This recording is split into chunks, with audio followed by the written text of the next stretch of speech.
Hello, my name is Dale Wilhite. I'm right now in Florida.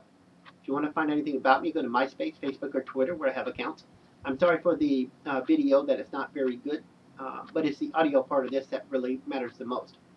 I have a concept here that I would like to pitch that if it were to become a reality, it would prevent any president from declaring martial law upon the United States of America as a means to hold on to power, meaning he or she would be prevented from falsely declaring martial law when their motive is to find some way to hold on to power or to take power away from we, the citizens of America. Because with the UN increasingly trying to take over our sovereignty, and they're and Obama, with Obama, there's no telling how much of it he's going to give away to him before it's all over with. We need something to make it a little bit harder for any president to declare martial law just upon the stroke of a pen, a signature or an executive order. Of course, there's many ways they can do that, but basically, if he calls martial law, we lose pretty much all our rights. And you can, of course, go on the internet and read about how the president can do that and what rights you lose, which pretty much means just about everything. But here is something I want to propose, and maybe one day, by some miracle, it might make its way to the right people in government, and they might enact this. If I had my way, martial law could not be. The president would still have the power to call martial law, but when he does so or she does so, all each state, each governor in each state will also have to call martial law in their state for it to actually begin to be enacted, even though it's still not enacted. The reason for that is the governor needs to take a look and take a look at why the president is calling martial law and to see if it's legitimate. Is there really a crisis? Does he or she really have the right to call martial law? Or is there something else going on here? And that's what a governor would be able to do. So a president can call martial law, but it's not in effect in any state until the governor of that state also declares martial law. But even then, it's still not in effect. Because after the governor calls martial law, it will be up to the mayors of all in that state, in all the cities and towns, whether it be town councils, whatever. They will have to enact martial law. They will have to be convinced that the situation is so dire that the martial law needs to be enacted. You see, it's kind of like having, in our government, we have the executive branch and the judicial branch and the legislative branch. There's three forms of government, okay? And each three are separate. Here you have the president, the governor, and the local governments.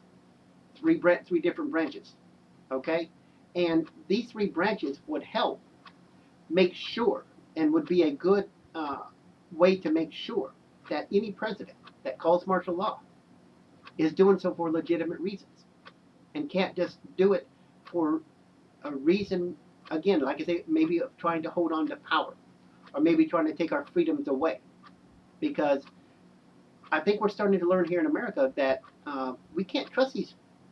I mean, we know we can't trust politicians, but we're learning more and more that we've got presidents that are just using executive orders to force their will on us. And we've got people in Congress that will force their will on us. They don't care whether we like it or not.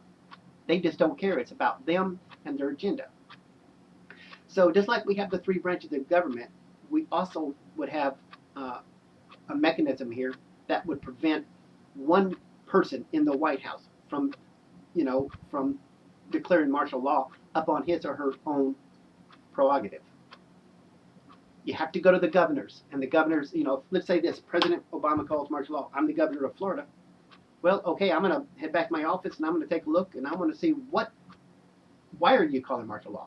Are we under attack? Well, if we're under attack, of course, then I would declare it.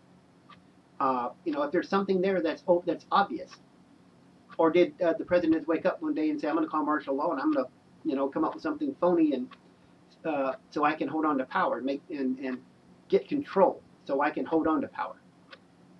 It can happen. That's what radicals do, whether they're to the right or to the left.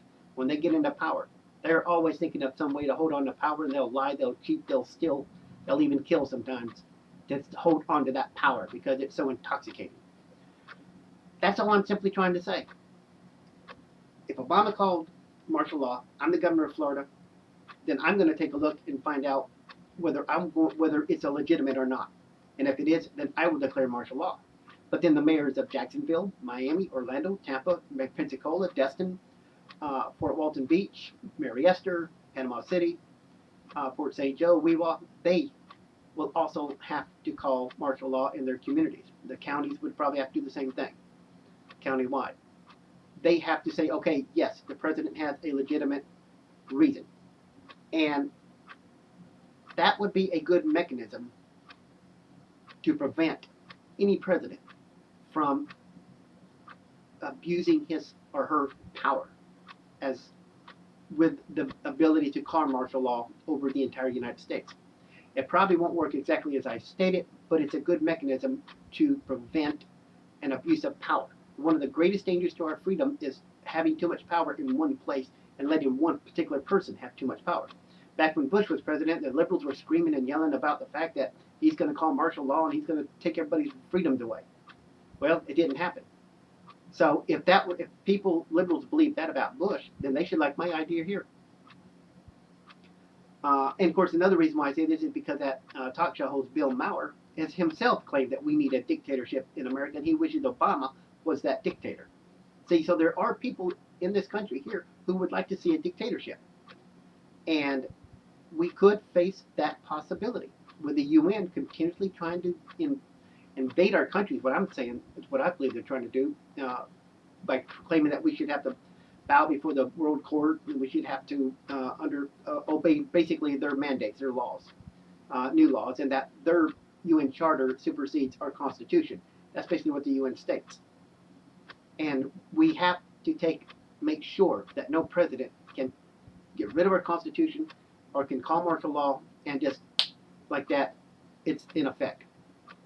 That's all I'm simply saying. If you like my idea, pitch it to your congressional representative if you believe that congressional representative will listen. But we need these mechanisms as soon as possible because we could wake up one day and some president, not that necessarily mean this one, but a future one, could call martial law and it could be a ruse, it could be a fraud. And it could be for nothing more than just to take our freedoms away and our sovereignty away. Thanks for your time. Bye.